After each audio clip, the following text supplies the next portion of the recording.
Right. Good morning, Pastor Dave. Good morning and Happy New Year. Happy New Year to you too, and Happy New Year to everyone watching. Yeah. Yep, here we are, first week of January. Good to get back to business. Yeah. The business of changed lives. The business of the new 2018 video vlogs. Video vlogs. So, this past Sunday you preached on John 14, verse 21. Yeah, that was the central verse. Yeah. Central verse. And in there you spoke about the path and the prize. And it was speaking about fulfilling a commandment. And you went straight to picking up your cross. Mm. How did you get that from that verse? Yeah, just to think through in John 14 when Jesus is talking to his disciples. He says, the one who keeps my commandments, actually he says the one who has my commandments and keeps them is the one who loves me. Now either we can say all the commandments of Jesus, and if you miss one, you don't love him. Or there is a foundational commandment that if you do this, you're doing everything. And we could even see that in the law of Christ, talk about that. And Jesus says that when he's walking with his disciples, if anyone comes after me, he must deny himself, pick up his cross daily, and then follow me. So I think in picking up your cross, and you're actually dying on the cross, because that's what a cross is death. You die on the cross. I think you're pretty much obeying every other command there is as you're dying to yourself on the cross, letting the world heap whatever judgments it has just for you obeying.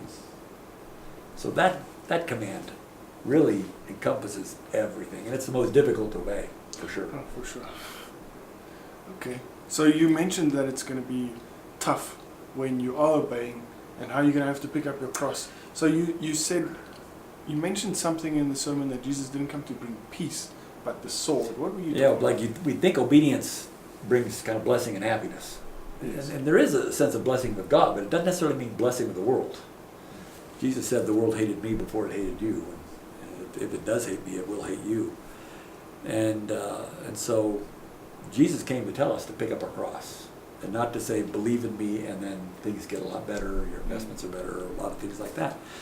And so picking up your cross is basically, it's not God crucifying you or Jesus crucifying you. It's going to be the world crucifying you. It's going to be your family crucifying you. That's why Jesus said, I didn't come to bring peace, but a sword, and a mother against her daughter, and against her daughter-in-law, and a father against a son against the father. I mean, I came to split all this. And the key issue to understand here is, he didn't come to put a sword in our hands so that we have the sword.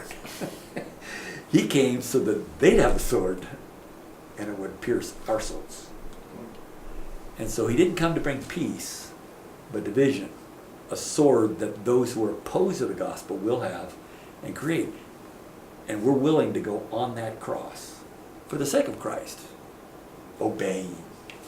And so, yeah, it's why it's tough, because there's, as we said, there's a couple forms of obedience. There's one form of obedience which is, how about if I, right now, just pass all your classes and you never have to go again? Sounds good. all you have to do is take your wife out to dinner. Oh, great, that'd be great, I can obey. Yeah, like kids, I want you to come eat ice cream. There's one form of obedience. Another form is where you can obey, but not from the inside. This was the Pharisees. This is when your kid realizes he's outmatched by his dad, and he doesn't want to feel the wrath. So I'll obey, but not on the inside. And you can see it in my face.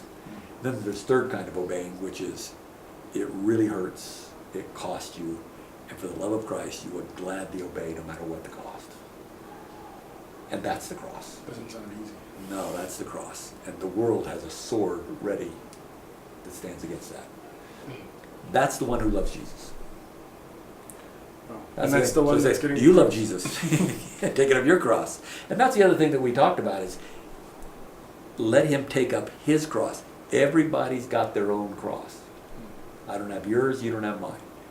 And so everybody has their own cross. And the problem with Christianity is we expect Christ to do all the dying. No, Jesus doesn't do all the dying. He dies, we die, because he calls us to die. Because he died, we die, and because he raised, we raise.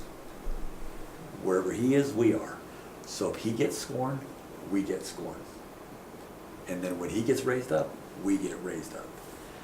And Jesus did say, he says, that whoever does not take up his cross cannot be my disciple anytime, anywhere. Ooh, hard words. Very tough words. That's why we like grace. That's why we like the fact that if we're united with Christ, even when we mess up, he'll carry that part for us. So that's the one who loves pretty Jesus. challenging. But I thought what was exciting is the one who loves Jesus, he says, I will disclose myself to him. And that was kind of what's exciting, is that just the idea that in my life, especially when I'm in the middle of my obedience at cost, that's when Jesus discloses himself. The one thing we'd love to see. We hope to see face to face, but at some point And in it's time, not a future thing. It's something. well, yeah, it's future from like right now, because I'm not really on the cross right now, but maybe if I am in 10 minutes or an hour or tomorrow, you know, you think of people persecuted by ISIS for their belief. And just know that why are they so strong? Why were the martyrs in the Middle Ages who were getting burned at the stake so strong? If Christ does not really manifest himself to them. I will do this, I will. And we know what happened later, Stephen, right? That was his cross, and he looked up and he actually saw Christ. Doesn't mean every believer gets to see, every believer has it in the same way, but in some sense, we have a closeness that immediately comes and says, no, he's real. He's worth it, he's real. And if he promised it, we can Bank on it. bank on it. Fantastic, Pastor Dave. Thank you very much. I think we'll close off for this week. But next week we'll get back to it again. Are we starting a new series? Next week. On the spot. Yeah, next week I'm at Mokopani. Oh, So you next week I'm at Mokopani, and then the week after we're starting. But coming attractions, to give you that idea, coming attractions, we're going to start the book of Isaiah. The book of Isaiah. 66 chapters. Get ready for the marathon, the Boston Marathon. I look forward to it, Pastor Dave. It's going to be great. Thanks very much. All right.